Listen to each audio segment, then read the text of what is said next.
This is Montgomery Mosaic on 1450 WOL, WPRS, HD2, and worldwide on WOLDCnews.com. Montgomery Mosaic features topics of interest to Montgomery County residents, businesses, and visitors. Here now is your host, Deborah Milo. Good morning, County friends, and welcome to another Montgomery Mosaic. I'm your host, Deborah Milo. I hope you're having a fantastic day in spite of the rainy weather. Well, we've all been reading the reports lately about the Zika virus, and hopefully we can talk about some things that is going to talk about awareness about that today. Today's show, we're going to talk about the prevention, the awareness, with guests Cindy Edwards, Senior Administrator for Communicable Diseases with the Montgomery County Department of Health and Human Services, and Stan Edwards, he's the Division Chief with the county's Department of Environmental Protection. Cindy and Stan, thanks so much for spending some of your valuable time with us today. How are you doing? Great. Good, thanks. I'm eager to delve into the topic. However, I think our listeners like to hear a little bit about your roles here in the county with your respective departments. Cindy, I'm going to start with you. Tell us about what you do at Health and Human Services. Well, I'm the Senior Administrator for Communicable Disease and Epidemiology, which is located at the Dennis Avenue Health Center. Mm-hmm. We take care of diseases. We have a TB control program, an STD program, HIV. The disease control program is the one who tracks all of these outbreaks of diseases in the county and then keeps track of what's happening in the world, in Maryland, mm-hmm. and just in general in the county. We do immunizations for children. Mm-hmm. We do immunizations for children, and we basically do some epi surveillance, just in general what's happening. Okay, sounds exciting. It does actually sound exciting. Is it? It is exciting. We love, we're always looking for the next outbreak to come, and we get geared up, and we sort of are on our game when we've got stuff going on that we have to respond to. I can imagine. Stan, talk a little bit about what you do in environmental protection. You know, I have this whole picture in my mind about what environmental protection does, but I want you to talk a little bit about it. Sure. My division is involved in a lot of environmental programs with residents of the county and businesses. We do try to help people save energy. We plant trees. A portion of my group enforces the county's environmental laws to make sure people are managing waste properly and mm-hmm. protecting air quality. So we do a wide variety of things. A big part of our work is again, communicating directly with residents and businesses about things they might be able to do to not only improve the environment, but also to save money and to make Montgomery County the great place it is to live. And Montgomery County is a great place to live, and I especially like the last part about saving money. Yeah, that's what I'm all about. Yeah, we always get people's attention with that. I'm sure you do. Well, I know we were talking earlier in the green room about, some of the things that we've been reading and hearing about what's going on with the Zika virus, but I want to start today's discussion about identifying exactly what the Zika virus is. Cindy, can I start with you? Sure. The Zika virus disease is a disease that is caused by the Zika virus. Mm-hmm. It's the same mosquito that actually transmits chikungunya, which was in the news last year, dengue, and yellow fever. The good news, if there is any good news about Zika, is they feel like once a person's been infected, that he or she is likely to be protected for future infections. Okay, so how is it transmitted and spread? That's a good question. So it's transmitted usually primarily through the bite of an infected Aedes species mosquito. Mm-hmm. This same mosquito, as I mentioned, spreads dengue, chikungunya, yellow fever. And what they do is they lay eggs in containers in standing water. And this could be as small amount of water as you might find in a bottle cap. Oh, so that little? Correct. Oh, my goodness. One thing it's important to point out is, as of today, in Maryland and in the United States, there are no mosquitoes that have tested positive for the Zika virus. Okay, I was about to ask that. Yeah. So what about some of the countries that have been impacted? I know we're hearing about it here, but what are some of the other countries that have been impacted? Well, I know you've heard about Brazil and the microcephaly with the infants born from infected mothers.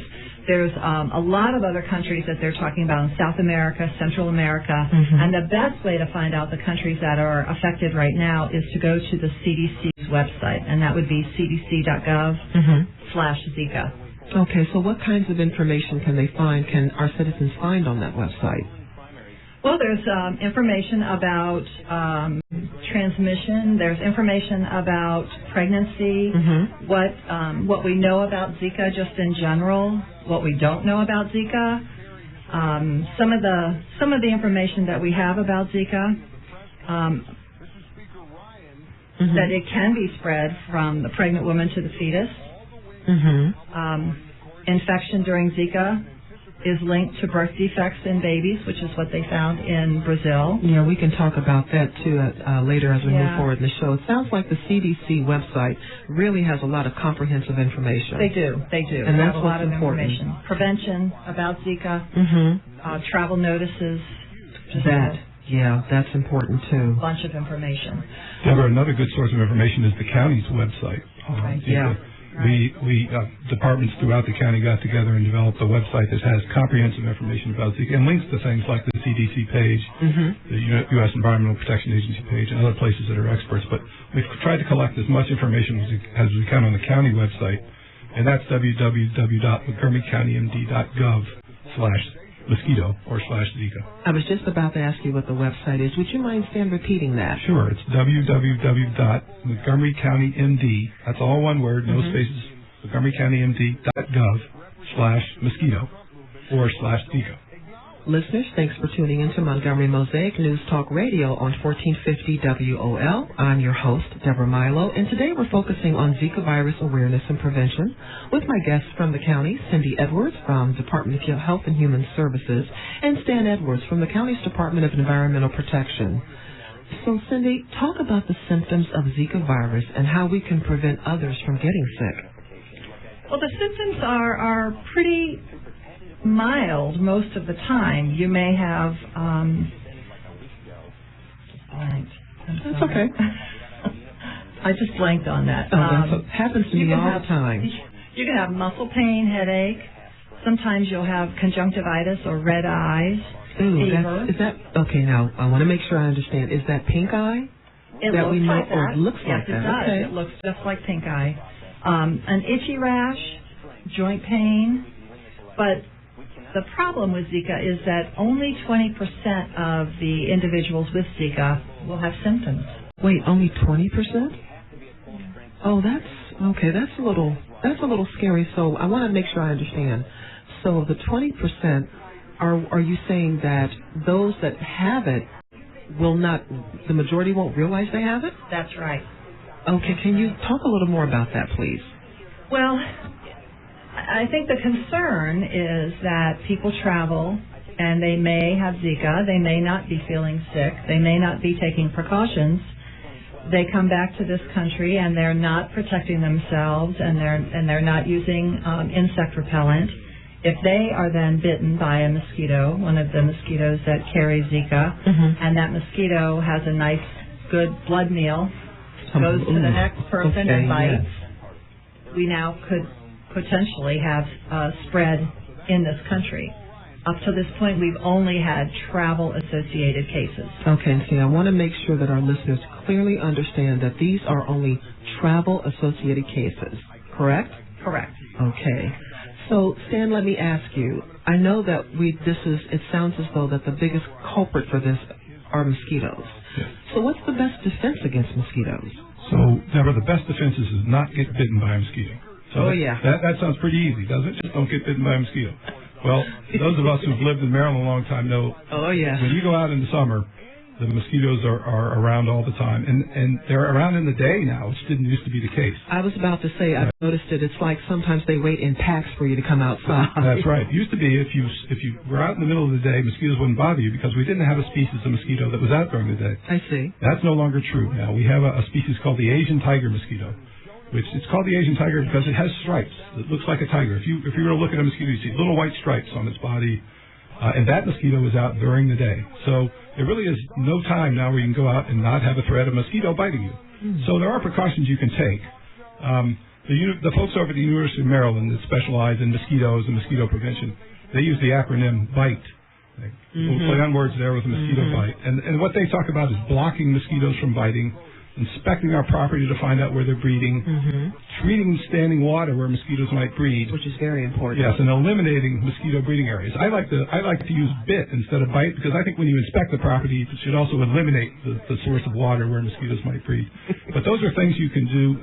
So just a little more detail on that. Wear protective clothing when you go out in the summer. Again, wear long sleeve shirts, wear long pants, wear a hat. Use a mosquito repellent. There's products in the market now that are very effective at repelling mosquitoes. They don't kill the mosquitoes, but they keep you from being bitten by mosquitoes. So those are DEET-based products, or there are now are botanical products that are plant-based products that you can put on. That. And one thing I want to stress about when you use a mosquito repellent is make sure you follow the instructions on the repellent itself, because some things can be used on certain ages of people, with kids, young kids particularly. You want to make sure you're applying it properly and using the right. Add as far as the insect repellent, that it's important to check the EPA website, because many of those insect repellents are safe for pregnant women, but it's not a good idea to put any of them on infants under 2 months. So you want to make sure that you have netting around their stroller, or keep them inside, but the insect repellents aren't so good for the very young. So protecting yourself from being bitten is important, and then trying to prevent mosquitoes from breeding in the first place. Is really what we'd like people to try to do, and that really is an individual property owner plays a big role in that, because as Cindy said earlier, the mosquitoes that potentially could carry the Zika virus can breed in a very small amount of water. So if you have a bottle cap, literally they can breathe in that much water. And you can imagine, if you look around your house, the number of places where a little bit of standing water, an amount of standing water that small might be.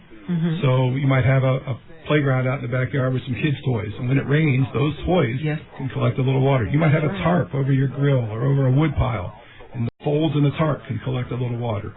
Your gutters might collect a little water if they're not draining properly. And all those places could be sources of breeding mosquitoes.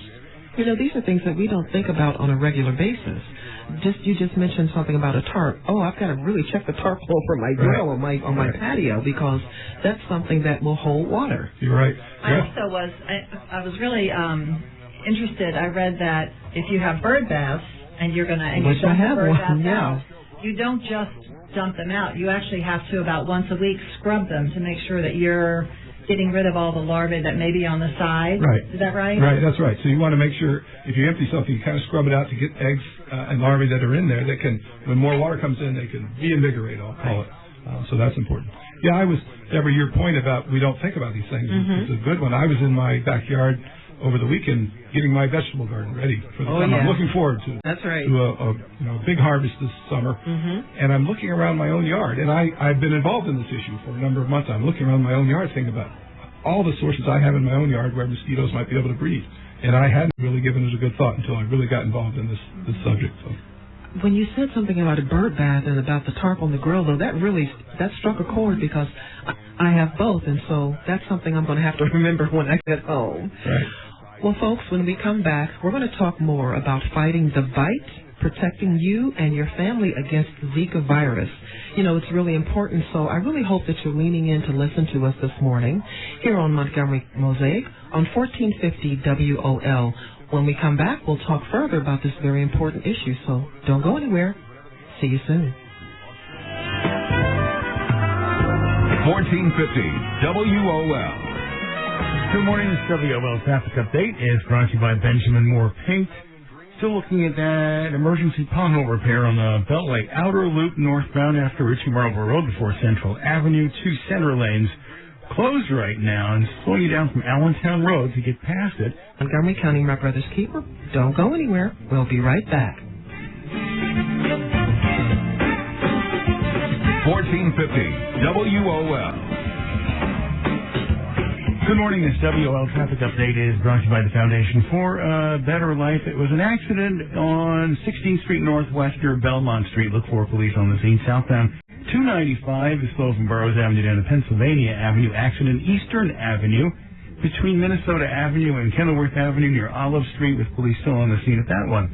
Winston Churchill's words stirred his country in the face of defeat. Today they inspire us to reach for our own victories, commitment, pass it on from the Foundation for a Better Life at Values.com. Now your WOL weather forecast brought to you by WesternUnion.com's mobile app for today.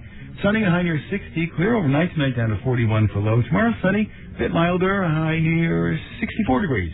You might be stuck in traffic, but your money won't be. Send money around the world 24/7 with the Western Union mobile app. Next time you need to send money fast, get out of a jam and tap the Western Union app. It's money. Steve Hirschhorn for News Talk 1450 WOL, where information is power.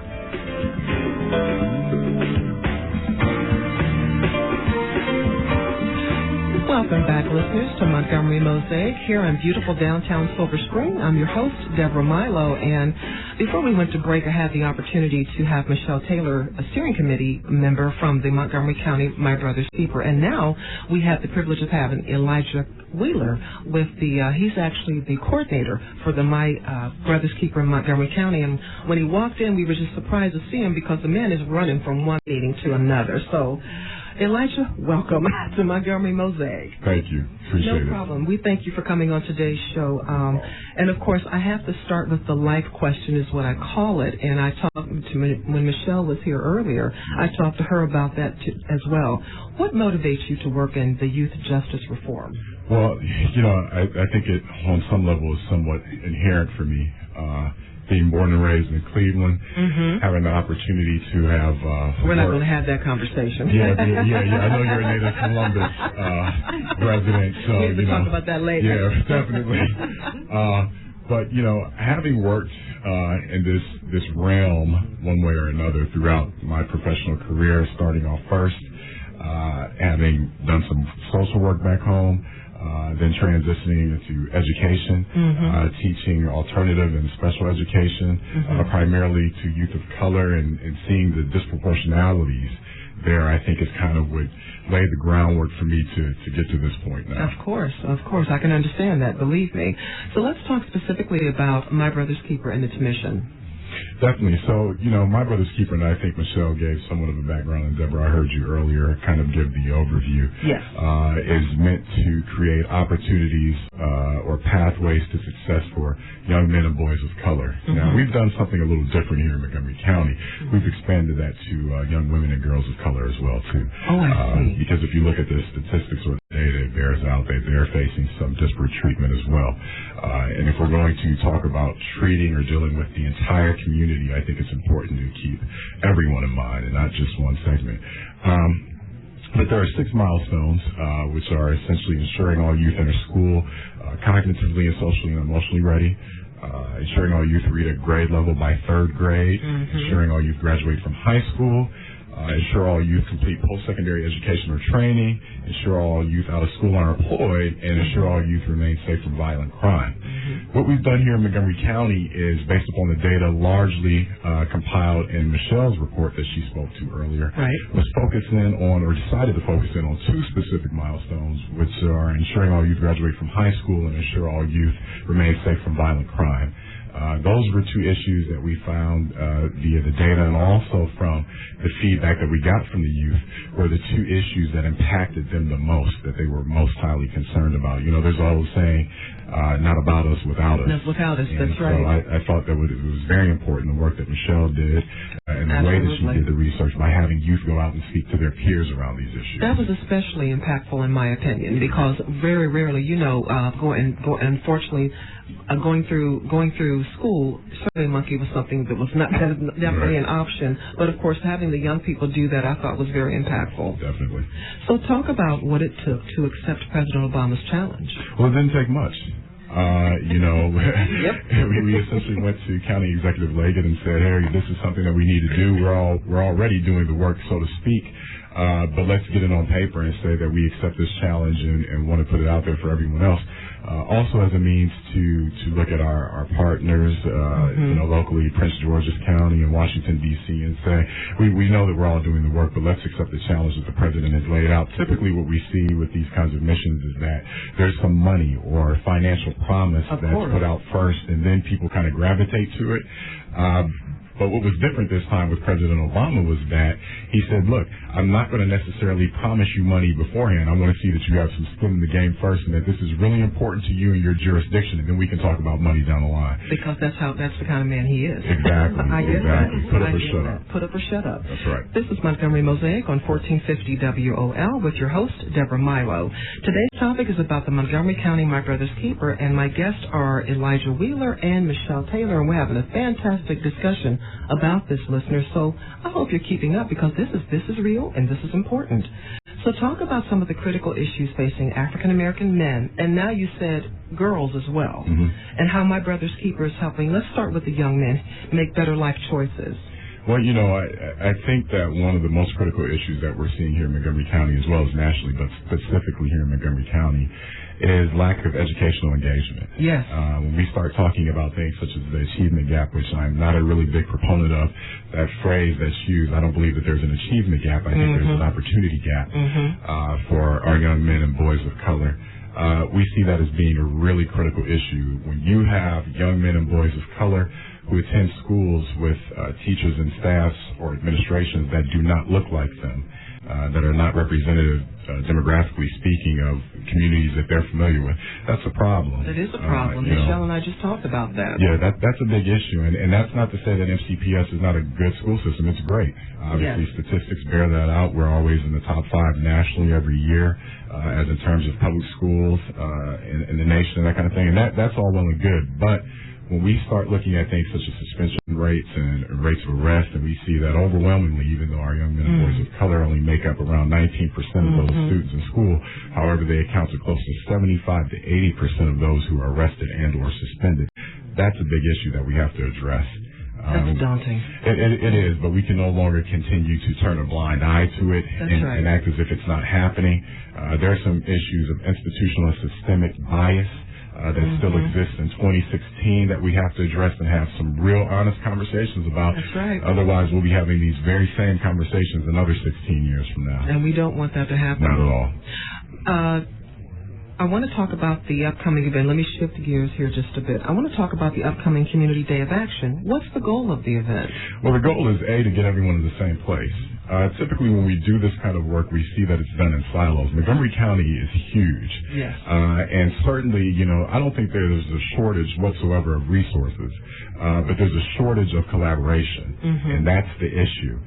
So I think the primary goal, is to get everyone in the same place to begin to talk about not only the issues that we know exist, but possible solutions that can be achieved and break down those barriers through collaborative efforts that can be put together so that we can make sure that we're really addressing these issues and not doing it in these little siloed kind of ways, but doing them collaboratively as a community.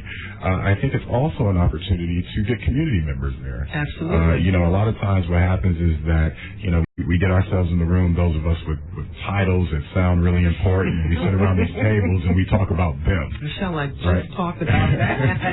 and it's so true. Yeah. We sit back and we talk about them. And, it's elitist for one. Very much so. Yeah, it's very disconcerting. And typically them or they aren't at the table to talk about their issues.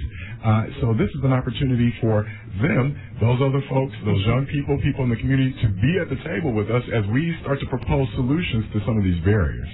So now, are there going to be, I want to make sure I understand this correctly so our listeners can understand it well, too. Are there going to be speakers, workshops, performances? Lay out the platform, so to speak. So, yes, there will be speakers. What I've done at this point, and I think what we've done as a steering committee is made sure that we were really kind of short on the speaker area of the agenda because people are used to having somebody talk to them. So we do, or at them, right? Or at them, and that's problematic within itself. So there will be a few speakers early on in the agenda just to kind of frame MBK for the day, but more importantly, there will be breakout sessions around specific areas of importance. That's what I wanted to know. Where everyone will be in the room together to talk about these barriers and possible solutions. And see, that's the information I want to know. If you're just getting a chance to tune in, this is Montgomery Mosaic on 1450 WOL, airing from beautiful downtown Silver Spring. This is your host, Deb Milo, talking, and we have having a great conversation with Elijah Wheeler of the Montgomery County My Brother's Keeper, as well as Michelle Taylor, who is a steering committee member, and we're talking about the actual Community Day of Action. Elijah, is there a website that our listeners can visit to get more details? So that's under construction. Got it. As we speak, we're putting all that together. But by any means, if anyone out there listening would like to attend and would like further information, they can reach me at area code 301-354-4917. 4917. Okay, folks. 301-354-4917. Or feel free to email me at Elijah, first name, lowercase, and that's spelled biblically, just so people know. I know people spell their names differently now. That's true. Elijah.Wheeler, WHEELER, at collaborationcouncil, all one word, .org. And I'm going to ask you to repeat that. Sure, that's Elijah.Wheeler at collaborationcouncil.org. So, Elijah, lastly, what do you envision for the Montgomery County sector of My Brother's Keeper? That's a big one. I know it is, but I have to ask. I know. In all honesty, what I envision is people coming together and really accepting that there are some big barriers and issues that are facing communities of color in 2016 in Montgomery County. Quite often we talk about how beautiful Montgomery County is, which it is. Yeah. How relatively rich and affluent it is, and all these great adjectives and superlatives to describe it, which it is. But I can tell you that someone woke up today with having a different vision of Montgomery County than those adjectives that I just used to describe it. Someone woke up today worried about whether or not they'll be able to eat a meal this evening, worried about whether or not that suspension that's on their record will stop them from getting into the prospective college it is that they're looking at, or even the armed forces or military. That's right. Someone woke up this morning wondering what it is that they're going to do if they're stopped on the way home by law enforcement, and how they're going to react to that.